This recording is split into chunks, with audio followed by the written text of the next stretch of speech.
This is Outbreak from WeTheArm.com. I'm doing the anti-torture test of the Slipstream lubricant from Crusader Weaponry.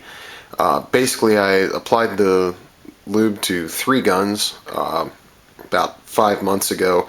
That video is already up on YouTube, the initial evaluation.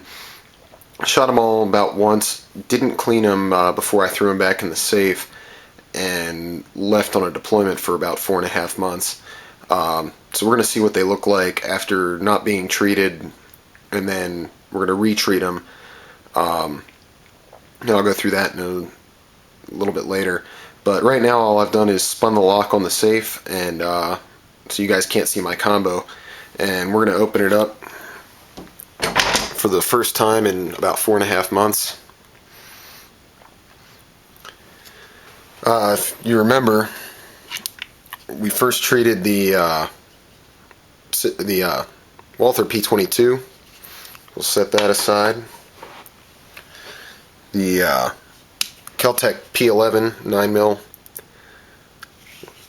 and finally the SIG P226 Elite. Cleaned all of these guns with M-Pro 7 and then treated them with Slipstream, and so now we're going to see how that treatment held up over 4 months of not being used, just sitting in the dark dry safe. So let's get to testing them out. Alright, so here we have all 3 guns getting ready to be cleaned. As you can see, I have them all locked back so you can see they're clear, and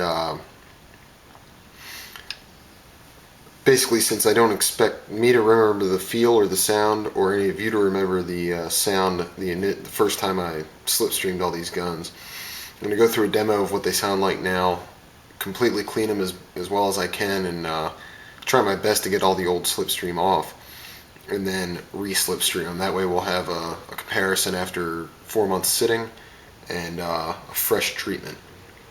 So that's going to be the plan.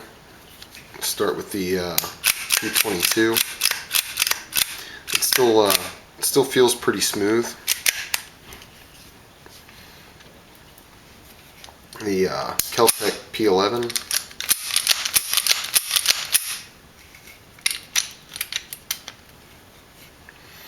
And the SIG 226 Elite.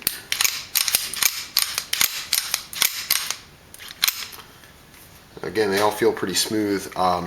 Only a few minor differences between this treatment and the last one. Obviously, these guns have been slipstreamed once, so according to the guys at Crusader, this stuff will stick and it builds on itself, so it might not be exactly the same as what I'm looking for, but we're doing our best here. Different camera, so again, they might look and sound a little bit different. This is a newer one, a Canon PowerShot. We're going to use the same M-Pro 7 to clean all the guns that we did last time. The only difference is, last time I had the sample kit of Slipstream, and basically the only way to apply it was with Q-tips. This time we have the new needle tip applicators that I got in the new kit from Slipstream. So we're going to use those this time and see if we can get any better results. I'm not going to try to show you guys how to clean or how to apply the lube. Gundoc has much better videos and obviously much better advice on YouTube about how to actually apply this stuff than I do, but I'm just going to show you the before and after. So I'm going to get to cleaning. I'll let you guys go for a minute, and I'll be back in a few. Alright, so we've cleaned and lubed all 3. We're going to go the same way we did before. Start off with the P22. Doesn't feel a whole lot different from the initial test. So according to the P22, this stuff sticks on pretty well, even just not being used. It'll hang around if you don't get to shoot often. At least with your P22, it'll stay on the gun for quite a while. I'm going to change the order up a little bit here. The 226 Elite. This gun feels like it's still on rollers. It actually feels slightly better than before. What I didn't include in the last video, when I first slipstreamed this gun, I dropped a little bit of oil down into the trigger mechanism, and it's already got a a pretty short trigger as it is. Very nice, light, crisp trigger, and it got so much better that when I took it to the range next time, it actually fired, got the recoil, and that actually caused me to double tap. So the oil in the trigger mechanism and in the springs and everything did quite a bit of good. The slide, like I said, you can barely hear that. I can hear the spring compressing more than any friction on the rails or anything like that. So that obviously still doing well. The P11 from Keltec. What I noticed this time, and I changed the lube procedure on this one a little bit this time. I saw the gun doc videos after I initially lubed this gun. Went with his doctrine of if it shines, it gets lubed. So I went in there, looked at any little thing that looks like it was getting any friction, and went ahead and lubed that. And any of you that have put together a Keltec before and stripped it, you know that this little takedown pin, you got to take it out with a 9mm rim, and then it is next to impossible to get the barrel lined up with the slide and get this thing to actually get back in there.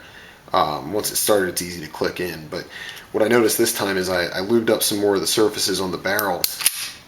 Got right there, got the inside on the slide where that contacts, and it was 10 times easier to get that barrel to lock back forward, get that hole cleared up, and get that takedown pin back in.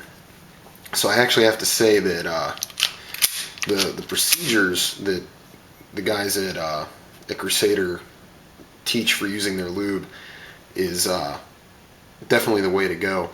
As for how the pistol itself feels, well, like I said, I changed the lube procedure on it a little bit, so that's going to decrease some of the friction. This one actually feels better than when I initially did it. So anyway, there you have it. Take it for what you will. I think the Slipstream held up really well over the 4.5-5 month period that these guys were just sitting all lonely in the safe.